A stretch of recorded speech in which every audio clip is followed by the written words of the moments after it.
Hey everybody, welcome back to another reaction video. Today we're checking out what is life like in the outback of Australia. Like always, the original link will be down below in the description. Also, I'm on the road to 1,000 subscribers, so if you subscribe, I'd greatly appreciate it. Now let's get into this video. 7.7 million kilometers squared. Australia I was always is interested the in sixth Australia, largest country on Earth, I'll be honest. And for the most part, Never is went, probably won't go sparsely for a while. populated. Looking at a map of its population It's like a 20-hour density, flight. we can only really see a handful of urban areas. Excluding Perth on its west coast, most of these are concentrated on its east coast, southeast specifically. The area Yeah, I did known notice as the that about Outback is in Australia when particular looking one at of that the like least through Google populated Maps. places not only in the country but the entire planet. Although a rather vague term in terms of its actual location, the Outback is generally this region here. It's an almost lifeless, remote, vast region which covers around 70% of the entire country, or about 5.5 million kilometers squared. As the boundaries of the region aren't set in stone, there is no exact measurement for how many people actually live in what is known as the Outback. But why do people actually live here? What is the largest settlement and what is life like there? Let's travel into the desert and find out. So before we investigate what life is like there, let's take a quick look at the history of the Aboriginals and why and when they migrated to Australia. So Aboriginal Australians have lived in the outback for over 50,000 years. They originally migrated from Southeast Asia using very simple boats to reach Australia. Over time, they spread out across the country, adapting to the extreme conditions of the outback. One of those regions being what is now known as the town of Alice Springs, perhaps the most well-known city in the outback. It is also the most populated, with around 29,000 people calling the city home.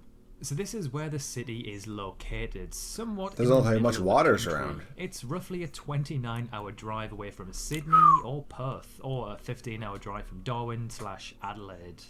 So the city is found just a little north of Lambert Centre, which is recognised as the official geographical centre point of the country. Now, when I searched for it on Google Maps, I thought it was just down the road, maybe an hour away max. It looks like it. But no, it turns out it's over 5 hours drive away, even though on a map it looks 5 hours? relatively close. The same applies to Uluru or Eyre's Rock, which on a map looks like it's just around the corner, but in fact it's again about a 5-hour drive away. So this is what the city actually looks like. See, that looks like a It's regular very city in like New small Mexico, suburban town with Texas, low-rise Arizona, and buildings America. against the backdrop of rugged red desert landscapes. There are no tall buildings, nothing flashy or Hey, a particularly Catholic church, stand like to out, see just it. a sea of green trees and houses amongst the Martian-like scenery. Looks The pretty city is cool to part live of there, the though, I'll be Northern honest. Territory and is actually the region's second most populated city, only behind Darwin. Showing just how low the population of the territory is, the city with 29,000 ranks second. For reference, the next largest city is Catherine, with just 6,000 people.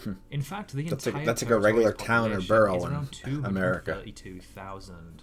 Found roughly 7 hours drive south of Alice Springs, we arrive in Coober Pedy, a town found in the northern part of South Australia. The town is extremely unique and somewhat bizarre.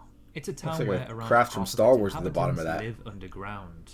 As you'd expect from this region, the climate That's can be nice. absolutely unbearable. In the summer, it regularly sees temperatures above 40 degrees Celsius, and the highest temperature ever recorded there was 48 Convert that degrees to Celsius. There you go. So for Or this Fahrenheit. reason, around 118 half of can't its handle that. 1,800 Anything above population 80 live for in me is too dugouts, much. which are essentially underground houses where temperatures are much cooler and livable. That's pretty cool, The town though. is primarily known for its opal mining, which is the field most of its residents work in. However, in recent years, it's gained traction due to its uniqueness, creating a small but steady tourism industry. As well as homes, there is a church, hotel, restaurant, and museums found underground within the city. Now, when you think of I like that it's all outback or underground. Well, deserts not all in general, underground, but you don't necessarily a lot of it think is of underground. water or lakes for that matter. However, within the outback is where you'll find Australia's largest lake, Lake Eyre. During times of storms or heavy rainfall, the lake can cover an area of some 9,500 kilometers squared,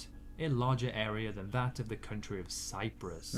But for most of the year the lake is dry due to the arid climate of the region. So why and how does this body of water exist in the first place? Well, this is due to the fact that the lake is part of what is known as a closed drainage basin. Basically, if there is water, it has nowhere else to go but this lake. The lake then collects this water, and then it eventually dries up in the heat of the summer. It's kind of crazy that the Outback is so large that it touches almost every state in the country. It of course isn't in Tasmania, as that's an island state with a more temperate climate which is lush and green. There are parts of Victoria that are semi-arid, but generally none of Victoria is considered to be part of the Outback. And then there is ACT, which is the Australian Capital Territory, a tiny region that encompasses the capital Canberra, located much further southeast. Like Tasmania, has more of a temperate climate. Now, when you think of Queensland, Australia, what pops into your head? For me, I instantly think of tropical rainforests. However, that only covers around 10% of the state, and in fact about 80% is arid desert / the Outback. Within this 80%, we have Boulia, a town. I wonder if anybody's watching this video lives in the Outback. This is what it looks Comment down below what it's like to live there. Similar to Alice Springs, it's a town full of detached low-rise buildings with not much going on and a red Martian-like background. There is one unique thing that goes on in this town, however, which is what it's nationally known for. So every year in the third week of July, it hosts Australia's national camel races. It's a 3-day event where people race on camels over a distance of 1,500 meters. The record of which is 2 minutes and 45 Camels seem chill, which is actually only 43 seconds faster than the human record. Found around 5 hours drive north of Alice Springs is Tennant Creek Airport, one of the country's smallest airports. Over the course of a year, maybe 10,000 people may use it. That's somewhere in the region of around 30 people per day. But who exactly is using an airport like this in the middle of absolute nowhere? Well, other than the residents of the nearby town of Tennant Creek, you may have the odd tourist, mine worker, or government official. Now, as small as this airport is in terms of passenger numbers, it's actually got nothing on Biduri Airport found in Queensland. This airport typically sees around 1 to 200 passengers per year, seeing only around 40 to 50 flights for the entire year.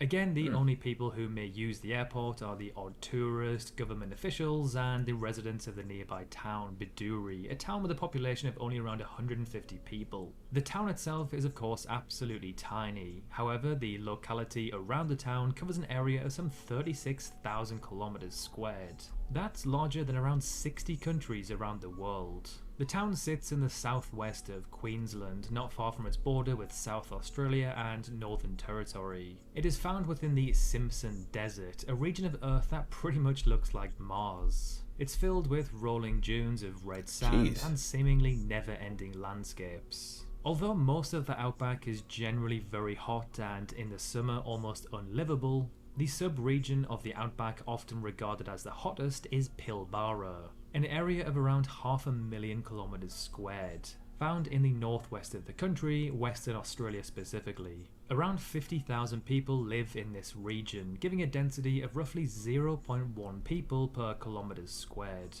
An extremely sparsely populated region where most people work in what is known as FIFO, fly in, fly out. This is people who quite literally fly in, work solidly for around 2 weeks, and then fly back to have a week off, repeating throughout the year. The region consists of mainly rocky, barren land that absorbs heat during the day and then releases it in the night, meaning it's hard to ever escape the heat. Within this region is Onslow, a town which saw Australia's highest ever recorded temperature at 50.7 degrees in January 2022. However, Onslow is actually found on the coast and is not classed as being part of the Outback. It's a town where only around 800 people live. One particular point of interest in Australia, which mainly runs through the Outback, is the Dingo Fence, the longest fence on Earth. It runs for some 5,600 kilometers. Like an actual fence? As the name suggests, it's a fence to keep dingoes out, which are wild dogs that roam the country. The fence was initially planned to be around 1,100 kilometers long, is that actually but true? It was gradually extended over time. By the early 1900s, it reached its final length of 5,600 Why are people so worried about dingoes, though? Stretching from northwest of Brisbane through the Outback and ending on the coast of South Australia. To save like farm animals or something? More content like this, and as always, thank you very much for watching. So that was a pretty interesting video. Like you actually learn more about the Outback. I learned so much about these types of videos, so I'm really grateful for the creator of this. I don't have the creator of the video, but once again, the original link will be down below in the description. That was really interesting. Seriously was. Like I said, I always wanted to visit Australia. Get mainly for the natural parts of it, to explore. I can't even think of the right word right now. I don't know, the natural forest, not national forest, but the national parks, if Australia has them. I'm sure they do. Of course, they're known for their insane wildlife, the scenic views, but try to stay away from the animals, of course, because I hear some crazy things about those insects, those spiders, the snakes, even in the ocean with the sharks. But I know Australians, they could handle it. They could take care of themselves. But I don't know when I would ever go to Australia, but, it'll be something cool to go to one day. Yeah, pretty interesting video, though, on the Outback. Really, really was. So I appreciate that. And once again, anybody who lives in the Outback, if anybody's ever watching this video, I mean, there's only 600,000 of you, estimate it.